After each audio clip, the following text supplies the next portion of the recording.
I had had 2 nights of solid sleep, a bath, an excellent dinner, and I felt normal. I mean, I did not feel afraid. For the first time in a very long time, I did not feel afraid. I had been released from that cramped land of death, the front, and that land of suffering peasants, worn soldiers, mud, rain, and fear. I felt alive again and in love with life. The Frenchmen across from me were living, not just surviving.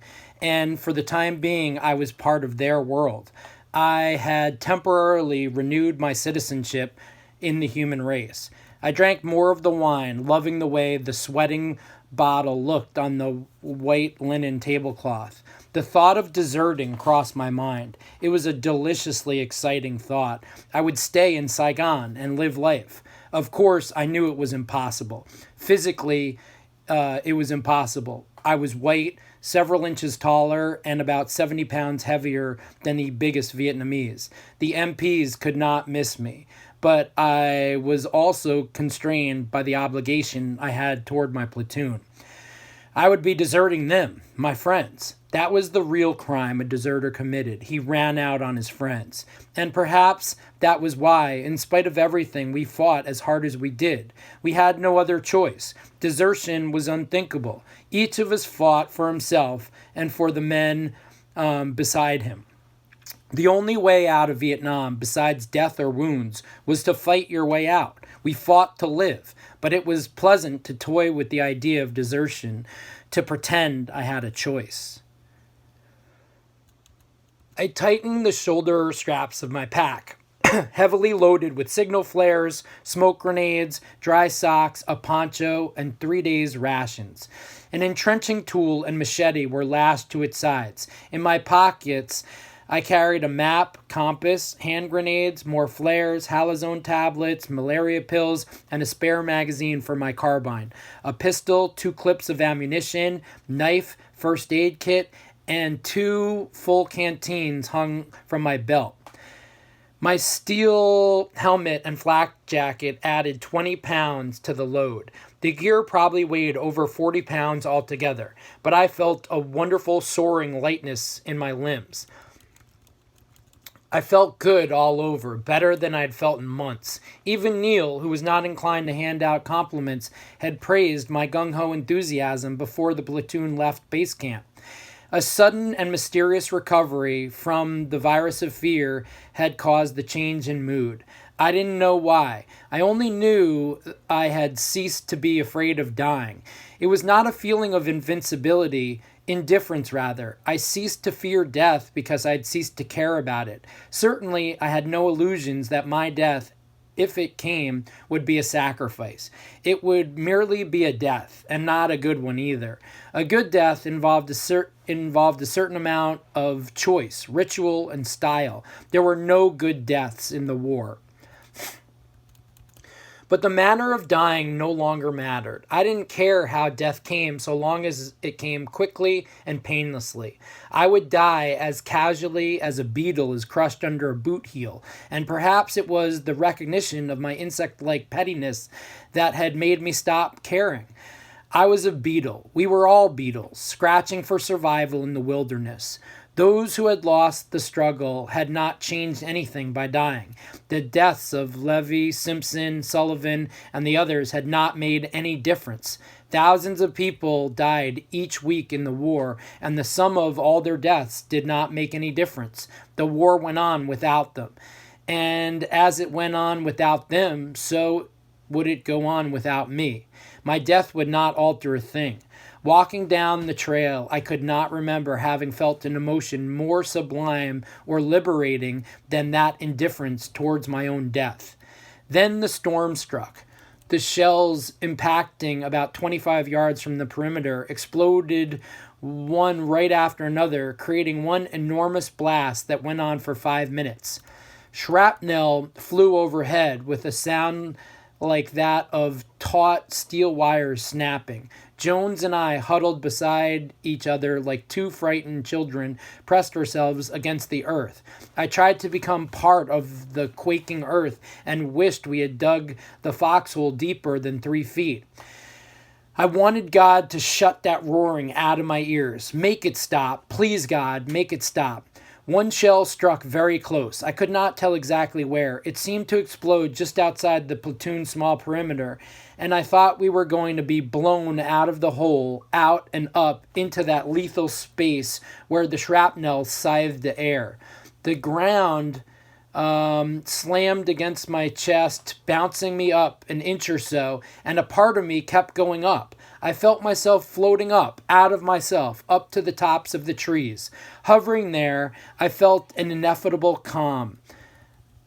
I could see the flashing shells, but they no longer frightened me because I was a spirit. I saw myself lying face down in the foxhole, my arms wrapped around the back of my neck. I felt no fear, just a great calm and a genial contempt for the puny creature cringing in the foxhole below me. I wondered if I was dying. Well, if I am, I thought, it's not so bad. Dying is actually pleasant. It's painless. Death is an end to pain. Rich the treasure, sweet the pleasure, sweet is pleasure after pain. Death is a pleasure. The big D is the world's most powerful narcotic, the ultimate anesthetic. Then the shelling stopped, and my spirit, reluctantly leaving the piece of its elevated plane, slipped back into my body. I was whole again. I was a whole man. The Jesuits at college had stressed that. The purpose of a Jesuit education is to create a whole man. And I was a whole man again in my foxhole. A hole in a hole. The platoon reached Hill 92 in the mid-afternoon, and the men were worn out by that time, their shoulders aching from the weight of the rifles, packs, and flak jackets. They had been under one kind of fire or another for 24 hours and were dazed with fatigue. Rigging shelters against the drumming rain, they lay down to rest. Some did not bother to build shelters. They had ceased to care even for themselves. I walked around checking their feet. A few had serious cases of immersion foot, their shriveled skin covered with red pustules and blisters. It amazed me that they could walk at all. We ate lunch. Our rations were the same as the Viet Cong's. Cooked rice rolled into a ball and stuffed with raisins. The rice balls were easier to carry than the heavy sea ration tins and alleviated the diarrhea from which we all suffered. Eating the rice on that desolate hill, it occurred to me that we were becoming more and more like our enemy. We ate what they ate. We could now move through the jungle as stealthily as they. We endured common miseries. In fact, we had more in common with the Viet Cong than we did with that army of clerks and staff officers in the rear. The assault had been scheduled for the night of January 3rd. The men were up for it, on a keen edge. The last days of December had been grueling for Charlie Company, a succession of patrols down Purple Heart Trail, with more casualties from mines and booby traps. We were making history. The first American soldiers to fight an enemy whose principal weapons were the mine and the booby trap. That kind of warfare has its own peculiar terrors. It turns an infantryman's world upside down. The foot soldier has a special feeling for the ground. He walks on it, fights on it, sleeps and eats on it. The ground shelters him under fire. He digs his home in it. But mines and booby traps transform that friendly, familiar earth into a thing of menace, a thing to be feared as much as machine guns or mortar shells. The infantryman knows that any moment the ground he is walking on can erupt and kill him. Kill him if he's lucky. If he's unlucky, he'll be turned into a blind, deaf, emasculated, legless shell. It was not warfare. It was murder. We could not fight back against the Viet Cong mines or take cover from them or anticipate when they would go off. Walking down the trails, waiting for those things to explode, we had begun to feel more like victims than soldiers. So we were ready for a battle, a traditional set-piece battle against regular soldiers like ourselves. A helicopter assault on a hot landing zone creates emotional pressures far more intense than a conventional ground assault. It is the enclosed space, the noise, the speed, and above all, the sense of total helplessness. There is an excitement to it the first time, but after that, it is one of the more unpleasant experiences offered by modern war. On the ground, an infantryman has some control over his destiny, or at least the illusion of it. In a helicopter under fire, he hasn't even the illusion. Confronted by the indifferent forces of gravity, ballistics, and machinery, he is himself pulled in several directions at once by a range of extreme conflicting emotions. Claustrophobia plagues him in the small space. The sense of being trapped and powerless in a machine is unbearable, and yet he has to bear it. Bearing it, he begins to feel a blind fury toward the forces that have made him powerless. But he has to control his fury until he is out of the helicopter and on the ground again.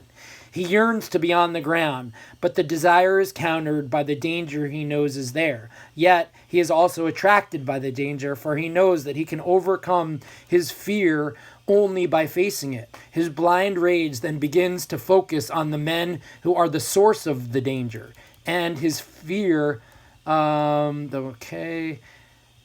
transforms him through some chemistry, is transformed into a fierce resolve to fight until the danger ceases to exist. But this resolve, which is sometimes called courage, cannot be separated from the fear that has aroused it. Its very measure is the measure of that fear. It is, in fact, a powerful urge not to be afraid anymore, to rid himself of fear by eliminating the source of it. This inner emotional war produces a tension almost sexual in its intensity. It's too painful to endure for long. All a soldier can think about is the moment when he can escape his impotent confinement and release this tension. All other considerations, the rights and wrongs of what he's doing, the chances for victory or defeat in the battle's purpose or lack of it, become so absurd as to be less than irrelevant.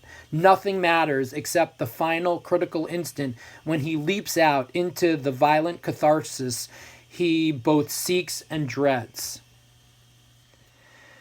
It was quiet as we dug our foxholes, strangely quiet after 5 hours of combat. My platoon was a platoon again. The calm of the outer world was matched by the calm we felt inside ourselves, a calm as deep as our rage had been. There was a sweetness in that inner quietude, but the feeling would not have been possible if the village had not been destroyed.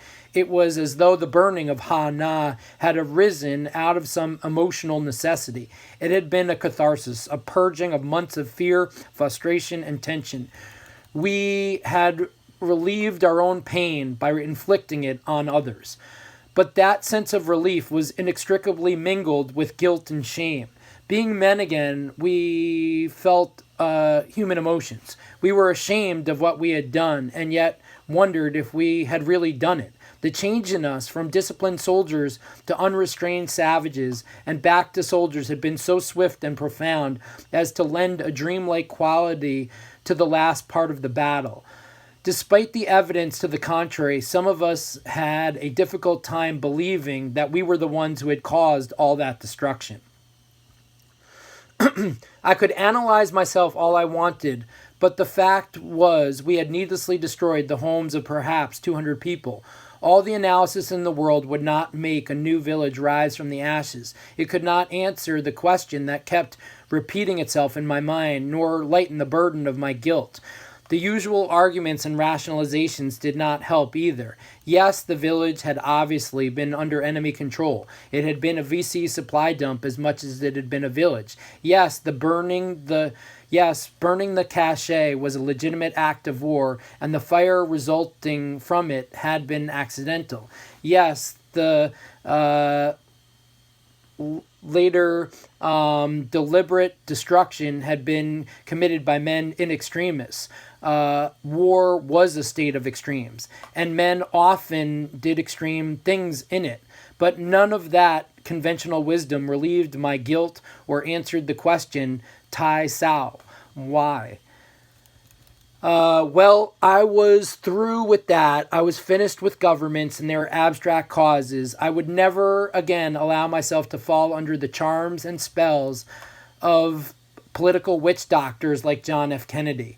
The important thing was to get through this insane predicament with some degree of dignity. I would not break. I would endure and accept whatever happened with grace. For enduring seemed to me an act of penance, an inadequate one to be sure, but I felt the need to atone in some way for the deaths I had caused. And I knew then that we could never win. With a government and an army like that in South Vietnam, we could never hope to win the war. To go on with the war would be folly. Worse than folly, it would be a crime, murder on a mass scale.